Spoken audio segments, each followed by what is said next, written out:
अस्सलामुअलैकुम। Rising digital के साथ मैं हूँ आपकी मेज़बान आफिया सफीर और आज का कंटेंट है ज़रा हटके। अगर आपको मौका मिले नरेंद्र मोदी को पैगाम देने का तो क्या कहेंगे? वैसे तो उन्हें कोई चाय वाला कहता है तो कभी कोई उन्हें फिल्मों का विलन कहता है। तो चलिए आवाम के पास चलते हैं और जानते हैं कि आवाम नरेंद्र मोदी को कौन से ऐसे अल्फाजों का तोहफा देती है। वीडियो के आखिर तक बने रहिएगा क्योंकि ऐसे मैसेज मिलेंगे जिससे नरेंद्र मोदी शायद खुद भी शर्मिंदा हो जाए। तो चलिए आवाम के पास चलते हैं। सर मुझे बताइएगा कि जो इंडियन प्राइम मिनिस्टर है नरेंद्र मोदी, क्या पैगाम देंगे उनको और आपकी नज़र में उनका कैरेक्टर कैसा है, किस पर्सनालिटी के वो मालिक है? आपने कसाई की दुकान पे नहीं है कभी? बिल्कुल मैं गई हूँ। कसाई को देखा है वो क्या कर रहा होता है? कसाई जो जानदार चीज़ें उनको ज़बह कर रहा होता है अपने मकसद के लिए, खाने पीने के लिए। खाने पीने के लिए। तो मोदी साहब तो कसाई है, कसाब है, ठीक है। और मोदी साहब पहले बुचर ऑफ गुजरात थे और फिर वो बुचर ऑफ कश्मीर बने। आजकल वो बुचर ऑफ इंडिया बने हुए, ठीक है। और इससे ज़्यादा उनके लिए क्या पैगाम थे? अब इस बात में मेरे ख्याल से बहुत बड़ी बात करती है। सर देखिए, भारत के लोगों ने उनको प्राइम मिनिस्टर बनाया है, क्या पता उनकी नज़र में उनकी क्या वैल्यू है, तो आप भारत के लोगों को क्या कहेंगे? भारत के लोगों की बदकिस्मती है जी कि उन्होंने प्राइम मिनिस्टर ऐसा बनाया है। अगर प्राइम मिनिस्टर बनाया है तो आज इंडिया की सूरत हाल देख रहे हैं, वहाँ पे जो तालाबंद एहतजाज हो रहा है पूरे इंडिया में, तो वो उसी मोदी के खिलाफ हो रहा है, उसी की पॉलिसियों के खिलाफ हो रहा है। एक तो ये चीज़ है। दूसरा, अच्छा, मैं बात सिर्फ ये नहीं करूँगा कि मुस्लिम हो तो मुस्लिम बात करूँगा। आप ये देखें वहाँ दलित के साथ क्या हो रहा है, वहाँ पे छोटी जात के हिंदुओं के साथ क्या हो रहा है, वहाँ क्रिश्चियंस के साथ क्या हो रहा है। मुस्लिम के साथ तो जो हो रहा है वो तो सबके सामने है कि जब आप अजानों भी पाबंदी लगा देंगे, स्पीकर ही उतार देंगे, वक्फ इमलाक के नाम पे आप इस तरह के इक़दाम करेंगे, तो फिर आप दुनिया को क्या पैगाम दे रहे होते हैं? आप ये पैगाम दे रहे होते हैं कि आप सेकुलर मुल्क हैं। तो ऐसा नहीं है। जो उनकी हिंदुत्व है वो खुल के सामने आई हुई है, लोगों को पता है कि इस वक्त हिंदुत्व क्या कर रही है और उसके मकासद क्या हैं।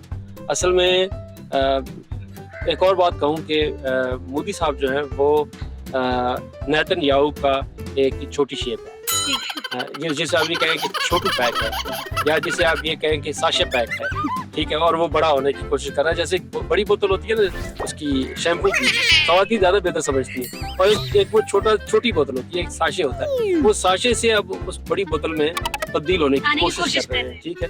तो ये है नरेंद्र मोदी जाहिलियत और जुल्म की एक जिंदा मिसाल है। एक ऐसा शख्स जिसके अंदर इंसानियत का कोई दायरा नहीं है, जिसने अपनी जो है वो हर नाकाम कोशिश की है कि वो पाकिस्तान की जो तस्वीर है, पाकिस्तान का दुनिया में जो अच्छा इमेज है, उसको वो ख़राब कर सके।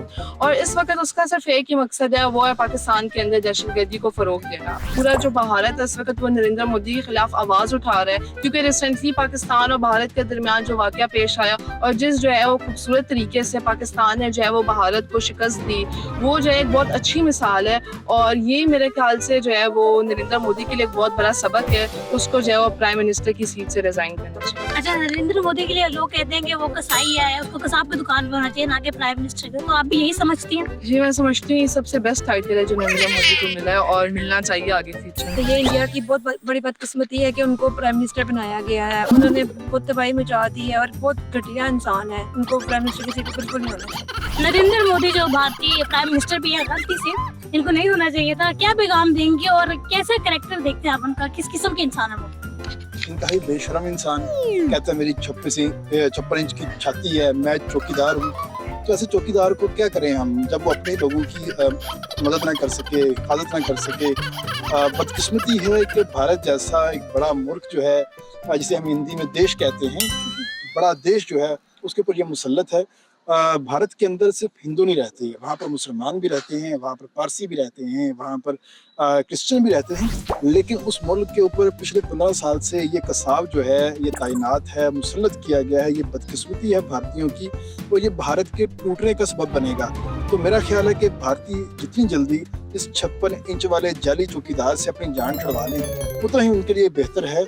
और इसकी जगह वो कोई मुनासिब अच्छा शख्स, पढ़ा लिखा शख्स जो कि लिबरल अप्रोच का हामिल शख्स हो, उसको वो लेके आए। वरना फिर कितना अजीब सा लगेगा ना कि हम कहेंगे कि भारत नहीं, मुत्तहदा पाकिस्तान हो गया या मुत्तहदा बांग्लादेश हो गया।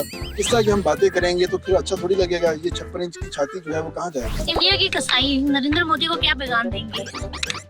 देखें, नरेंद्र मोदी वाकई एक कसाई है और इससे पहले हमने देखा कि अहमदाबाद के अंदर नरेंद्र मोदी ने जो मुसलमानों का कत्लेआम किया वो किसी से ढका छुपा नहीं है।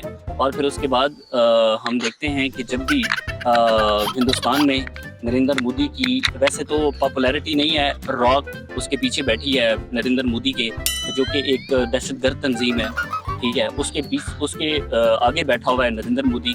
और जब भी भारत के अंदर इस चीज़ जन्म लेती है नरेंद्र मोदी के खिलाफ, तो फिर हम देखते हैं कि नरेंद्र मोदी पहलगाम जैसा वाक़या करवा के और हिंदुस्तान के लोगों के जो जज्बात हैं उनको उभारता है। और फिर पाकिस्तान और इंडिया के दरमियान जितनी भी तलखी होती है, जितनी भी टेंशन्स होती हैं, तो वो एक ऐसी सिचुएशन जनरेट हो जाती है कि जिस तरह से कि हमें मोदी को ज़्यादा ज़रूरत है हिंदुस्तान में। गुजरात के कसाई को किसी ने चाय पिलाई तो किसी ने अल्फाजों की ऐसी चटनी लगाई कि नरेंद्र मोदी खुद भी परेशान हो गया होगा। ये तो पाकिस्तानी अवाम का अंदाज। और अगर आपको वीडियो पसंद आई हो तो इसे लाइक ज़रूर कीजिएगा, और अगर वीडियो नरेंद्र मोदी तक पहुंचानी हो तो इसे शेयर भी करना ना भूलिएगा। इसके साथ साथ राइजिंग डिजिटल को भी सब्सक्राइब करें, क्योंकि हम लाते हैं वो आवाज़ जो सीधा दिल से निकलती है और दिल पे लगती है। अगली वीडियो में आपकी खिदमत में हाजिर होंगे, तब तक के लिए अल्लाह हाफ़िज़।